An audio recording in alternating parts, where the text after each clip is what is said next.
playing down on him, talking on about him. He said that he never earned $1 million in a fight. Is this what is going?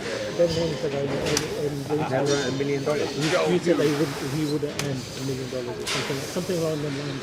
What do you make of his comments? I never said that. I promoted him. I paid him over $1 million about 8 times. So I knew all about it. I'm just being honest. Like, his performance against Ramirez was really difficult to watch. And although he beat Brian Norman, and it's a massive achievement, I just think that he's not fighting to his capabilities. I think he's gun shy. But I still, if you listen to my interviews, what I say is I give him respect. He deserves that respect and credit because he's a 3-division world champion. He is a good fighter, but I just don't think he's exciting to watch. I don't think he's going to be a draw outside of getting paid for those Saudi events.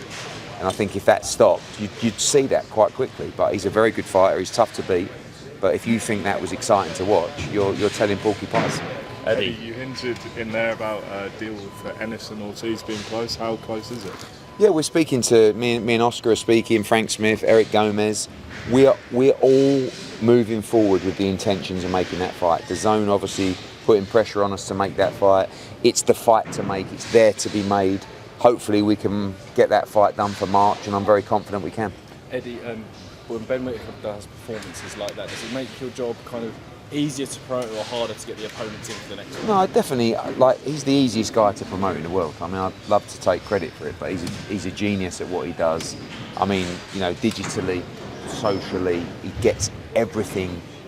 I think he just probably needs to do a little bit more on the kind of organic media side rather than just digitally. And he's actually not really a flashy guy. He's quite a quiet guy and lives quite a quiet life. You wouldn't think that sometimes, but he's just a phenomenal talent. All that stuff, the massive following, the brand, that's all great. I'm interested in the fighting, and I think done right, he could be one of the best fighters that the country's ever produced. I believe he can be world champion at 175 pounds. He has only had 11 fights. When you talk about all those other names, they've had dozens and dozens of fights, but the pressure will be on to step up, and we must keep stepping up accordingly. With all due respect, all you do is talk and you work for your dad. I mean, some harsh words. I do work for my dad. Yeah. I mean, I will always work for my dad. My dad doesn't, I'm chairman of the company, but I still, in my head, I'm humble enough to know I work for my father who created the business. Even when my dad dies, till the day I leave the company, I will feel like I work for my dad. That's what it means to me. We've built the biggest sports business company in the history of the country. So I'm very proud to work for my dad. I'm not 50, I'm 46. But look, it's nice to see Ben come out firing because he lost his backbone for about 4 months. And he's in dire straits. Like, he doesn't represent one fighter that actually wants, given the chance to leave or the chance to stay, would actually stay. Unfortunately, a lot of those fighters are under contracts, and I feel really sorry for a lot of these fighters, especially Lauren Price, Caroline Dubois. They've been out of the ring for nearly a year now, and they're great young fighters.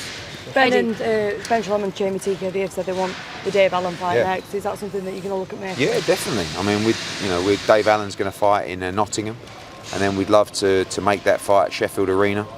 It's a big fight, and one we believe we can win. Eddie, for that?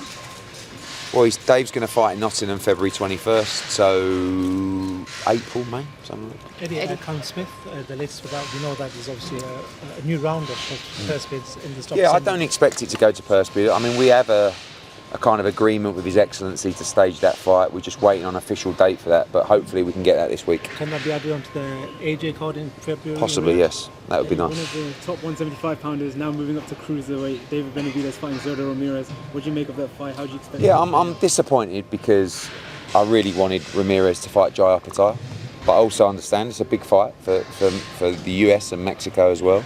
And it's interesting. I think Benavidez is a great fighter. Zurdo's obviously the bigger guy, but he's a guy that was 168 and then was 175. So it's a good matchup. Eddie, Gladys Kraus won again this evening, and Izzy Asif was filmed calling out Ben Whittaker. Is that a fight that you would want to make and see happen? Yeah, I don't think it's a fight that people are calling for, but that Kraus guy's a good fighter.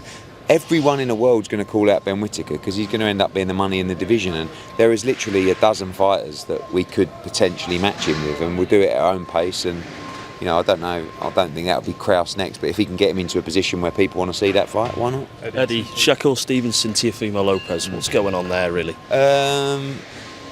Hopefully some news very, very soon. Will you be promoting that with Riyadh season? Yes. Eddie, Frank Warren saying he's confident Tyson Fury makes a return in 2026. I know you with Teofimo Lopez-Shakur are trying to make this deal with Anthony Joshua. Is there any talks going on? No, I mean not. Obviously, I don't represent Tyson Fury. I know that His Excellency's trying to lock in that deal for AJ to fight Tyson Fury. We're in.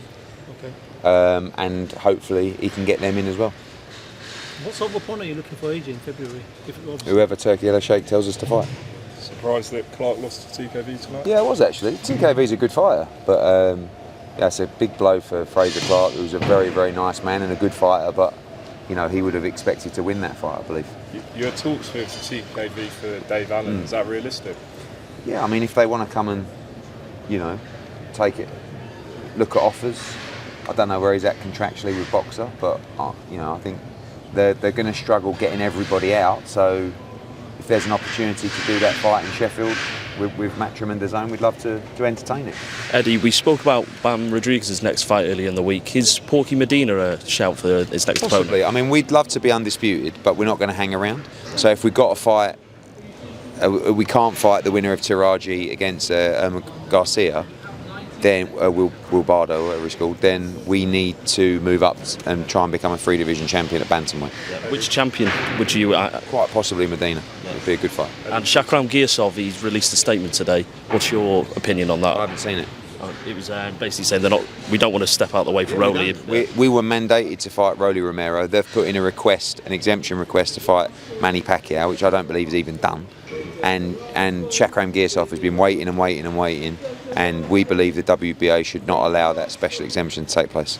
Any thoughts on Aaron Bowen's loss tonight? Yeah, I thought it was a very close fight. Could have gone either way, but we'll do the rematch early part of next year, and it'll be a massive fight. He's got a massive fan base. He's always going to be in good fights, but he's got to be much better. You're going to make Vong win 3? Maybe. I feel a bit for Cameron. I thought Cameron won tonight. I thought he edged the fight, but at the same time, he's a young man and he's fighting, high-level opposition, and he's got a big career ahead of him. All right? Word on your Monaco show next week? Phenomenal. McGrail Masood, Conor Walker against Pat McCormack, the return of Johnny Fisher, Elif Turhan against Beatrice Ferreira, what a fight. Hugo Mikalev against Sean McComb. It's going to be a very special night in Monaco next week. Thanks, Eddie. All right? Cheers, guys. Cheers. Take care.